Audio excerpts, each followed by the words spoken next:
একটা question for SSC 2026 rule 3 তে আপনাদেরকে স্বাগতম। আজকের রুলে আলোচনার বিষয় হচ্ছে ডোন্ট, নেভার, প্লিজ, কাইন্ডলি এবং ভার্ব ওয়ান দ্বারা কোনো সেন্টেন্স আরম্ভ হলে ট্যাগ হবে উইল ইউ।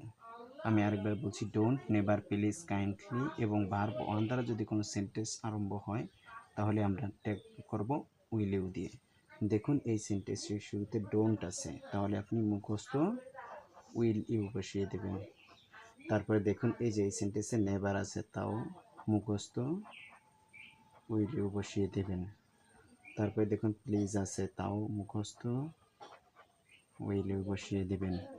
তারপর ওপেন, এটা verb one, open the book, এটা ভার্ব ওয়ান থাকলে তাও আপনি মুখস্থ উইল ইউ বসিয়ে দেবেন। তো আমার কথা ছিল ডোন্ট, নেভার, প্লিজ, কাইন্ডলি এবং ভার্ব ওয়ান।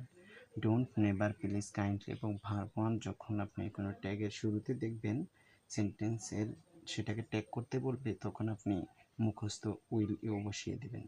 এবার রুল 4-এ দেখুন, আই অ্যাম দ্বারা অ্যাফার্মেটিভ সেন্টেন্স আরম্ভ হলে ট্যাগ হবে আরএনটাই।